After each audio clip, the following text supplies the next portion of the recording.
네, 오늘 총선 시그널 시간에는 서울 강북갑 국민의힘 후보인 전상범 전 판사를 모시고 총선 얘기 나눠보겠습니다. 어서 오세요. 예, 안녕하십니까. 예. 강북갑의 전상범입니다. 네, 뭔가 지금 판사님 앞에 제가 앉아있는 느낌이 들어서 저도 약간 긴장이 되는데. 저 판사 좀 벗어났는데 아직도 네. 판사 같나요? 아니요, 제가 판사님인 걸 알고 봐서 그런 것 같습니다. 예.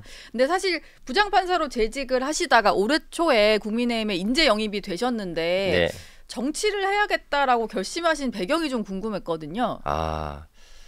국회에서 법 좀 잘 만들지 그랬어요. 예. 국회에서 법을 잘 만들었으면 제가 꼭 정치를 안 해도 됐을 것 같습니다. 우선 판사는 네. 그 법을 실제로 적용하고 법을 적용하고 해석하다 보니까 예. 어떤 법이 좋은 법인지 이게 어떻게 바뀌어야 되는지를 좀 몸으로 체감하게 됩니다. 네. 특히 국민들께서 예. 흉악범에 대해서 왜 엄벌하지 않냐 그렇게 말씀을 많이 그런 얘기 하시는데 많이 하죠. 예. 예. 근데- 판사님들 욕 댓글도 많이 달리잖아요. 그러니까 판사를 욕할 게 아니라 네. 법을 바꿔야 됩니다. 예. 그러니까 법정 상한선이 있기 때문에 그 이상 할 수 없는 경우도 많습니다. 네. 그래서 저는 흉악범에 대해서 좀 강력하게 처벌할 수 있는 그런 법을 만들고 싶고요. 네. 특히 요새 문제되고 있는 코인 사기 이런 부분들에 대해서도 좀 강하게 처벌하고 싶습니다. 아, 판사 입장에서 재판을 좀 하시다 보면 네네. 법에 너무 허점이 있어서 내가 원하는 네네. 결론을 못 내리는 경우가 꽤 있으셨군요. 그럼요. 예. 좀 이렇게 들으니까 뭔가 법을 내가 좀 바꾸고 만들기 위해서 해야겠다라는 게 와닿는 것 같고, 후보 등록 후에 지역을 돌고 계실 텐데 네네. 뭐 조금 전에도 말씀하셨지만 이제 판사티 많이 벗으셨다고 했는데 네네. 그래도 지역구 후보로 다니는 건 좀 너무 낯선 경험일 것 같은데 좀 어떠세요?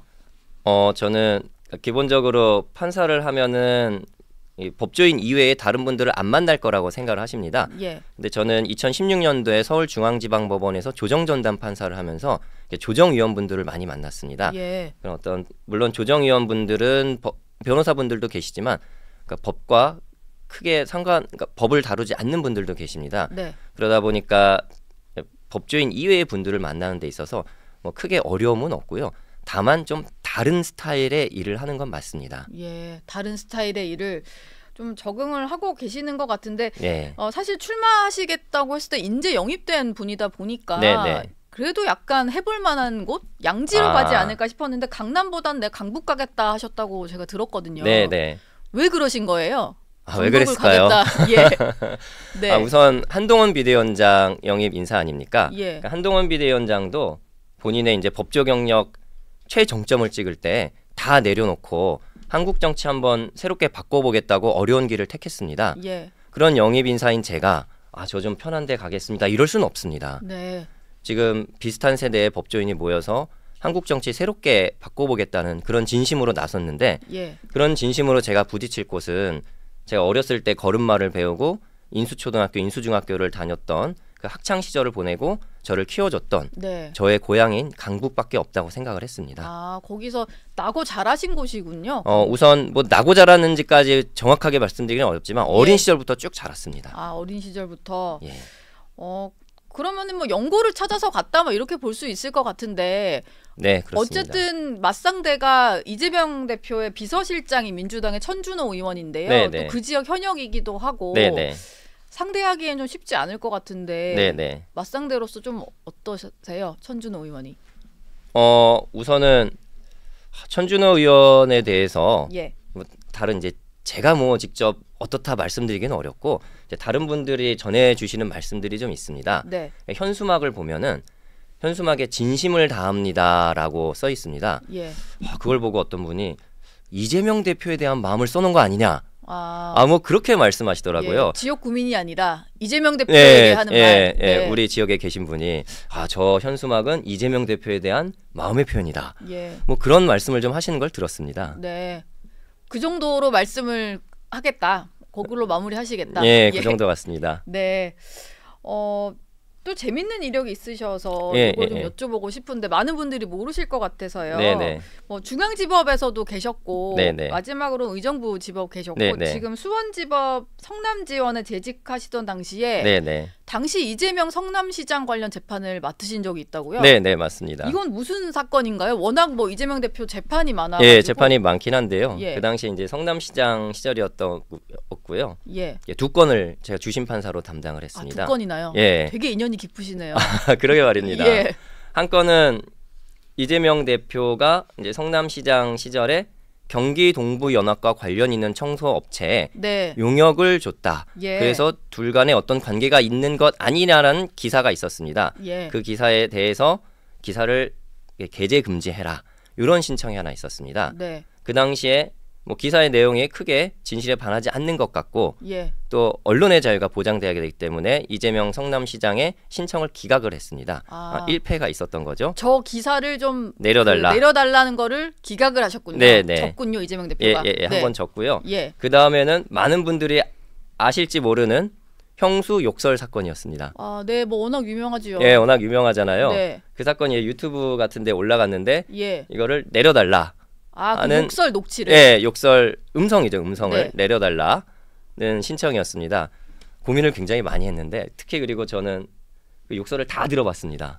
다 들으셨어요? 예, 아니 재판하려면 다 들어야죠. 예, 다 들으면 되게 깜짝 놀란다고 해서 저도 이제 발췌본만 들었는데. 뭐 정말 고문을 당했습니다. 예. 제가 국민들께서 이걸 다 듣는 저 같은 고통을 당하면 또 안 되지 않습니까? 예.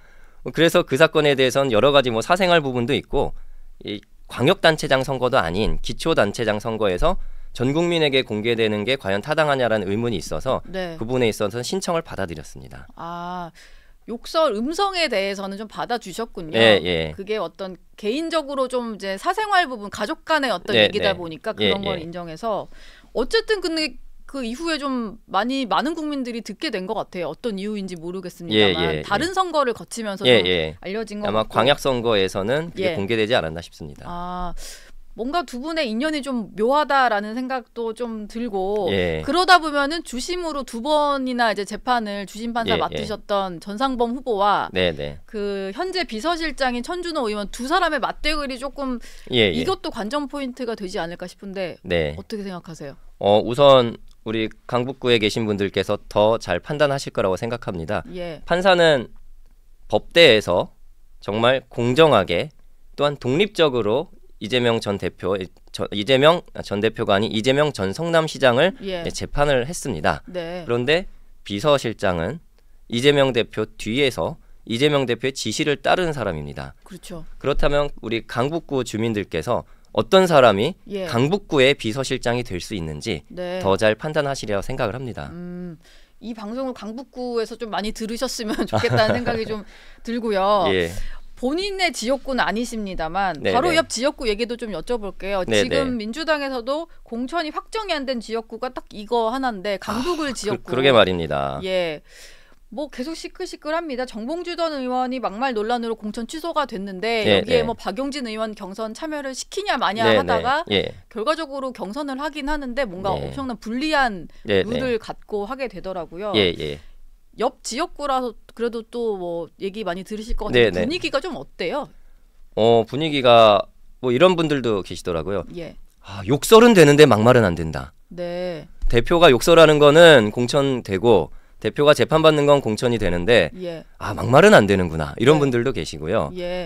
이거는 다른 것보다 경선 룰도 전 국민을 상대로 하지 않습니까? 그렇죠. 그러니까 우리 강북구 주민이 아니라 그러면 민주당에서는 강북을 지역의 후보를 내면서 강북을 지역 주민들의 뜻을 확인하는 게 아니라 전 국민을 확인하면서 과연 강북을 주민들을 동료 주민들로 생각하고 있는지 극히 의심이 듭니다.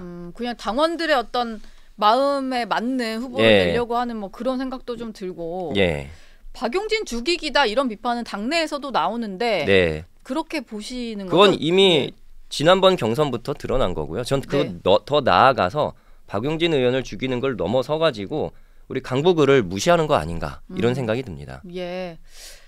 뭐 강북을 얘기를 좀 해봤고 한동훈 위원장과도 좀 인연이 있으실 것 같아 여쭤보고 싶은데 인재 영입이 되셨다 보니까 혹시 뭐 개인적으로 뭐 아시던 사이는 아니시죠? 전혀 영역이 좀 다르셔가지고. 예, 개인적으로 뭐 연락을 했던 사이는 아닙니다. 근데 옆에서 영입되신 이후에 정치인 한동훈 위원장을 봤을 때 좀 어떤 느낌이 드셨어요?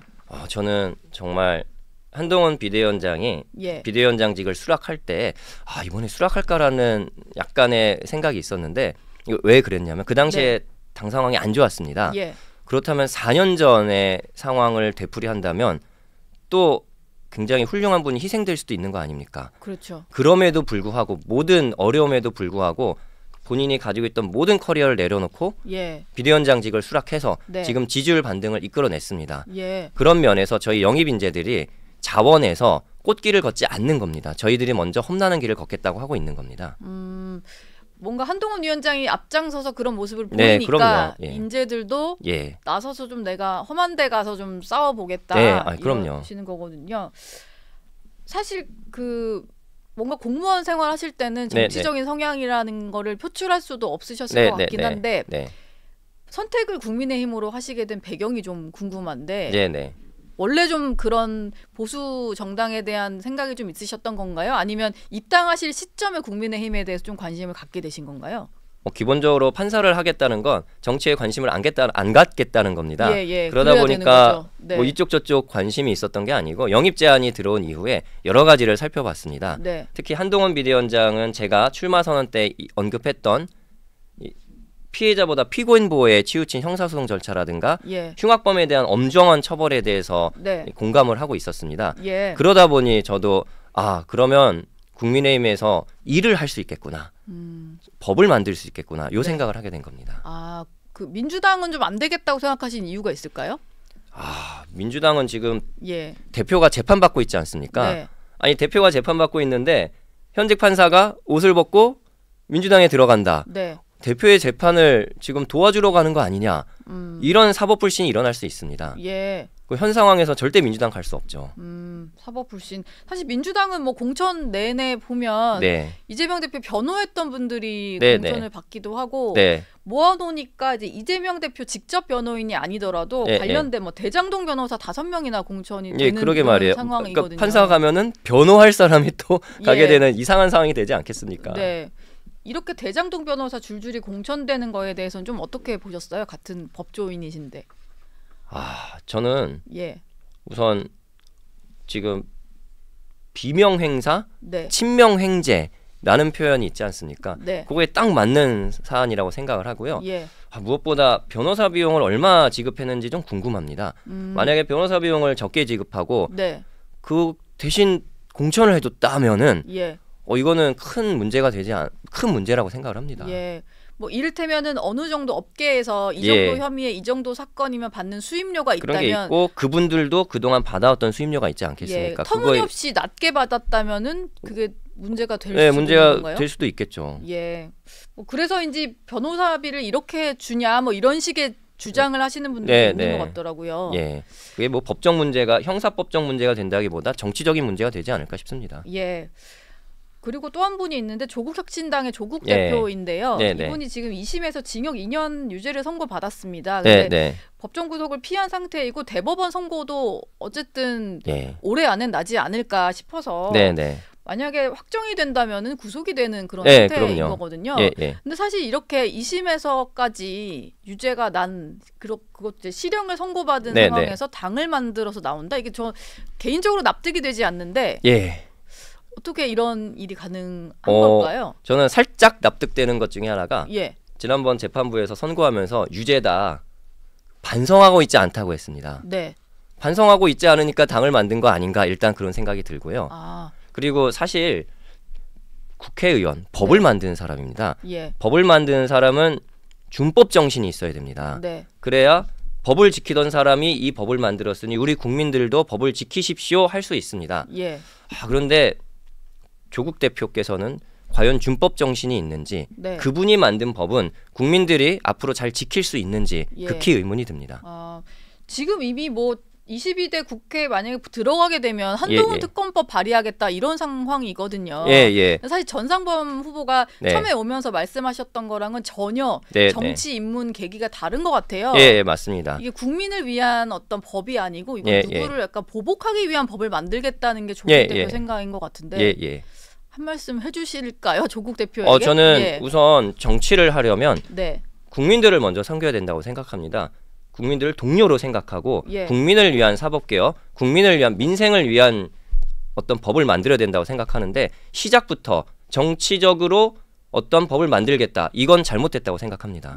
국민을 위한 메시지를 내주십시오.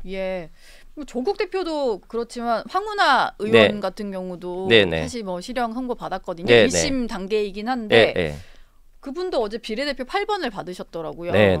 근데 저는 좀 궁금한 게 국민들이 어느 정도 그래도 국민 투표로 이렇게 지지를 좀 해주고 있다. 최근에 뭐 정당 지지율만 봐도 지지를 확실히 받고는 있어요. 그러다 보니까 이분들도 그 여론에 조금 힘을 입어서 내가 물론 실형을 선고받은 사람이지만 뭐 국민들 나 지지해주는 국민들 믿고 그냥 가겠다 이런 것 같거든요. 이런 상황은 좀 어떻게 봐야 됩니까? 국민들조차도 약간 법치주의 무너지는 거에 좀 무뎌졌다 이렇게 봐야 될까요? 그래서 지금 상권 분립이 중요한 겁니다. 어떤 국민들의 지지가 있다 하더라도 실형이 선고되면 뭐 실형 선고 지금 이제 예규가 바뀌어서 바로 구속하지 않는 경우가 굉장히 많지만 때로는 엄정하게 바로 구속을 할 수도 있어야 됩니다. 어떤 정치적 상황 고려하지 않고요. 만약에 판사가 실형을 선고하는데 예규에 따라서 어쩔 수 없이 구속을 하지 못하는 경우라면 받아들일 수 있지만 그것이 여론 때문에 구속을 못한다면은 그거는 상권 분립에 있어서 큰 문제라고 생각을 합니다. 그리고 이것도 여쭤봐야 될 것 같아요. 판사 출신이 오시니까 제가 궁금한 게 너무 많은데 민주당에서는 이재명 대표가 총선 기간에 계속 재판을 받으러 나가는 상황에 있어서 절대 사법 리스크가 아니다라고 얘기를 해요.